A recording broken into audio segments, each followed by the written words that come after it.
தரமே உணவாய் என்றும் Apoorva. Ashwin's Sweets and Snacks. Experience comfort, elegance, and a homely feel in our premium rooms. Perfect for spiritual trips, family stays, or business travel. Cuties, beauties, naughties, pretties, handsome, awesome, always cuties. Kanchipuram Pachayappa Silks, the complete family store. Enjoy full shopping. Kanchipuram Velur Thiruvannamalai. No OPS TTV கேட்டை பூட்டிய எடப்பாடி, பூட்டை உடைப்பாரா Amit Shah, Delhi meeting secrets. AIADMK ஒருங்கிணைப்பு அக்கப்போர் இப்போதைக்கு ஓயாது போலிருக்கிறது. தனிக்கட்சி தொடங்குவார் என்று எதிர்பார்க்கப்பட்ட பன்னீர் பாக்கெட்டை இறுக்கி பிடித்துக் கொண்டு அதிமுகவே தான் வேண்டும் என்று அமித்ஷாவிடம் மூக்கை சிந்த அதை டெல்லி எடப்பாடிக்கு பாஸ் செய்ய இதெல்லாம் ரொம்ப தவறுங்க என்று எடப்பாடி ஓபிஎஸ்க்கும் தினகரனுக்கும் மொத்தமாக கேட்டை பூட்ட திரும்பவும் ஆரம்பித்து விட்டது ரணகள பஞ்சாயத்து. இந்த பூட்டை அமித்ஷா தனது பாணியில் உடைப்பாரா, எடப்பாடியை வழிக்கு கொண்டு வருவாரா என்பதுதான் தமிழக அரசியல் களத்தில் ஹாட் கேள்வி.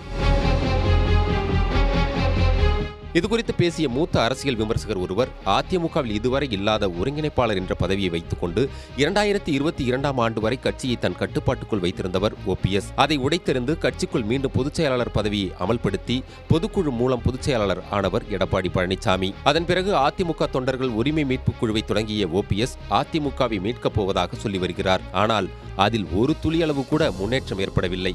இதைத் தொடர்ந்துதான் டெல்லி பாஜக மேலிடத்தில் கொட்டி சமரசத்திற்கான வழித்தேட முயற்சித்தார் ஓபிஎஸ். ஆனால் அவரால் தமிழக பாஜக தலைவர் நயினார் நாகேந்திரனை மீறி காய்களை நகர்த்த முடியவில்லை. மனமுடைந்த அவர் வேறு வழியில்லாமல் பாஜக கூட்டணியில் இருந்து வெளியேறினார். அமித்ஷாவிடம் சரண்டர். சமீபத்தில் டெல்லி சென்ற ஓபிஎஸ் அங்கு அமித்ஷாவை சந்தித்து தனது மனதில் இருந்ததையெல்லாம் கொட்டி தீர்த்திருக்கிறார். அந்த சந்திப்பின் போது முதலில் அவர் தனது நிதி தொடர்பாக ஏற்பட்டிருக்கும் சமீபத்திய சிக்கல்களை முன்வைத்திருக்கிறார். பிறகே விஷயத்திற்கு வந்திருக்கிறார். பல சோதனையான காலகட்டங்களில் கூட நான் அதிமுகவை விட்டு வெளியேறவில்லை. என் மீது ஜெயலலிதாவுக்கு திடமான நம்பிக்கை இருந்தது. இதனால் தான் அவருக்கு ஒரு ஆபத்தான காலகட்டம் வரும்போது என்னை முதல்வராக்கினார். இதனால் எனக்கு அதிமுகவில் இருக்கும் லீடர்கள் மத்தியில் தனி மரியாதை கிடைத்தது. என்னை அன்னை என்றுதான் எல்லோரும் மரியாதையுடன் அழைப்பார்கள். நானும் கட்சி அதிகாரத்தில் இருந்தவரை எதையும் எதிர்பார்க்காமல் எல்லோருக்கும் முடிந்தவரை உதவிகளைத்தான் செய்திருக்கிறேன். இதையெல்லாம் நம்பித்தான் அதிமுக மீண்டும் எப்படியாவது என் வசம் வரும், இல்லையென்றால் மீண்டும் அங்கு என்னை சேர்த்துக் கொள்வார்கள் என காத்திருந்தேன். இதில் எதுவுமே நடக்கவில்லை. எனக்கு ஏற்பட்ட பின்னடைவால் என்னை நம்பி என்னுடன் பயணித்தவர்கள் ஒவ்வொருவராக வேறு கட்சிகளை நோக்கி போக ஆரம்பித்து விட்டனர். இந்த நிலையில் புதிய கட்சி எதுவும் துவங்கும் எண்ணம் எனக்கு இல்லை. அதற்கு என் நிதி பிரச்சனைகளும் ஒரு காரணம். என் வயதும் 70ஐ தாண்டிவிட்டது. இதற்கு மேல் என்னால் பெரிய ரிஸ்க் எதுவும் எடுக்க முடியாது. எனவே அதிமுகவில் நான் மீண்டும் இணைய ஒரு வாய்ப்பை ஏற்படுத்தி கொடுங்கள். நீங்கள் ஏதாவது ஒரு நிர்பந்தத்தை கொடுத்து அழுத்தி சொன்னால் கண்டிப்பாக எனது எதிர்பார்ப்பு நிறைவேறும். அமைச்சர் பதவி கூட வேண்டாம். அப்படி நான் மீண்டும் அதிமுகவில் சேர்ந்தால் ஜெயலலிதாவுக்கு எப்படி உண்மையாக இருந்தேனோ அதே போல் இப்போது இருக்கும் தலைமைக்கு கட்டுப்பட்டு நடப்பேன். கட்சியில் அவைத்தலைவர் அல்லது பொருளாளர் பதவி கிடைத்தால் போதும். அதே போல கட்சி மீண்டும் ஆட்சிக்கு வந்தால் எனக்கு அமைச்சர் பதவியெல்லாம் கூட வேண்டாம். மரியாதை தரக்கூடிய சபாநாயகர் பதவியே போதுமானது என பகிரங்கமாக போட்டு உடைத்திருக்கிறார். இதையெல்லாம் உன்னிப்பாக கேட்டுக்கொண்ட அமித்ஷா பாசிட்டிவ் வார்த்தைகளை பதிலாக தந்திருக்கிறார். இதையடுத்து புது தெம்புடன் டெல்லியிலிருந்து புறப்பட்டிருக்கிறார் ஓபிஎஸ். இதற்கு பிறகுதான் கடந்த டிசம்பர் 5ஆம் தேதி ஜெயலலிதா நினைவு நாள் அன்று அவரது சமாதியில் செய்தியாளர்களை சந்தித்த ஓபிஎஸ், அதிமுகவை ஒன்றிணைப்பதற்காகவே அமித்ஷாவை சந்தித்தேன், பிரிந்தவர்கள் ஒன்று சேர்வதற்காகவே அவரை சந்தித்து விளக்கம் அளித்தேன் என்றார். பலனளிக்காத பொதுக்குழு. இதைத் தொடர்ந்து டிசம்பர் 10ஆம் தேதி நடந்த அதிமுக பொதுக்குழுவில் இதற்கான அறிகுறி தெரியும் என எதிர்பார்த்தார் ஓபிஎஸ். ஆனால் எடப்பாடியிடம் இருந்து சாதகமான மெசேஜ் எதுவும் வரவில்லை. இது ஓபிஎஸ்ஐ கவலைக்குள்ளாக்கியது. இதைத் தொடர்ந்து தன் நிலையை மீண்டும் அண்ணாமலையிடம் சொல்லியிருக்கிறார் ஓபிஎஸ். இதற்கு நடுவே அவரது ஆதரவாளர்களில் ஒருவரான முன்னாள் அமைச்சர் வைத்திலிங்கம் தாவேகா பக்கம் தாவுவதாக மீடியாக்களில் தகவல்கள் கசிந்தன. உடனடியாக அவரை தொடர்பு கொண்ட ஓபிஎஸ், அவசரம் வேண்டாம், இணைப்பு வேலைகள் நடந்து கொண்டிருக்கிறது, ஜனவரி மாதம் வரை பொறுமை காக்கவும் என உருக்கத்துடன் சொல்லியிருக்கிறார். கடுப்பான எடப்பாடி.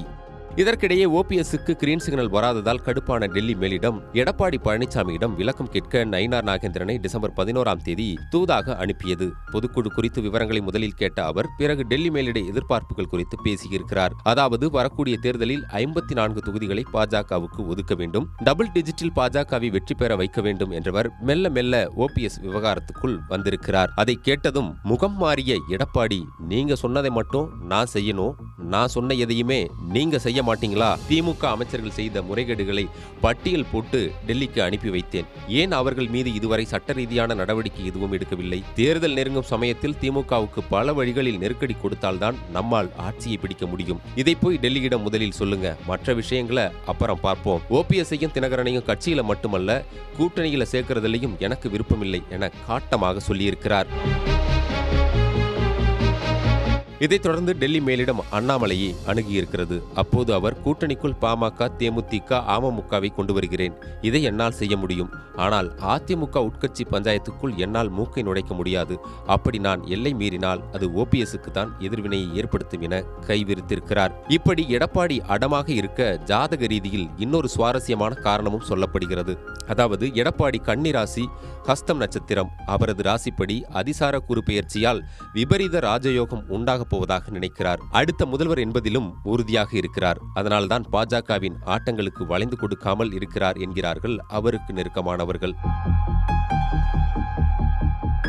இப்படியான சூழ்நிலையில்தான் விரைவில் தமிழகம் வரும் அமித்ஷா பாஜக மூத்த நிர்வாகிகளுடன் கட்சி அமைப்பு ரீதியான பேச்சுவார்த்தையில் ஈடுபடுகிறார். அதைத் தொடர்ந்து எடப்பாடி பழனிசாமியை சந்திக்கும் அவர் ஓபிஎஸ் இணைப்பு உட்பட பல்வேறு விஷயங்களில் இறுதி முடிவு காணவிருக்கிறார். மற்ற கட்சிகளை கூட்டணிக்குள் கொண்டு வரும் முன்பாக அதிமுகவில் இருந்து பிரிந்தவர்களை மீண்டும் கட்சிக்குள் கொண்டு வர வேண்டும் என்பது அமித்ஷாவின் எண்ணம். அதை இம்முறை தனது அனைத்து அஸ்திரங்களையும் ஏவி கடந்த முறை போலவே எடப்பாடியை பணிய வைப்பாரா என்பதும் பலரது கேள்வியாக இருக்கிறது என விவரித்து முடித்தார். இதுகுறித்து அதிமுக மாஜி அமைச்சர் உதயகுமாரிடம் கேட்டதற்கு, வரும் தேர்தலில் திமுகவை வீழ்த்துவதில் மட்டுமே கவனம் செலுத்தி வருகிறோம்.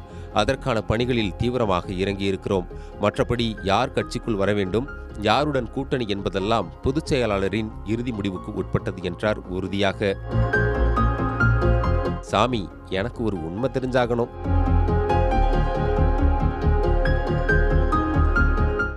தரமே உணவாய் என்றும் Apoorva. Ashwin's Sweets and Snacks. Experience comfort, elegance, and a homely feel in our premium rooms. Perfect for spiritual trips, family stays, or business travel. பிடிக்கும் பிடிக்கும் பச்சைய பாஸ் ரொம்ப பிடிக்கும். Cuties, beauties, naughties, pretties, handsome, awesome, always cute. பிடிக்கும் பிடிக்கும் Pachaiyappa's. Kanchipuram Pachaiyappa silks, the complete family store. Enjoy full shopping. Kanchipuram, Vellore, Tiruvannamalai.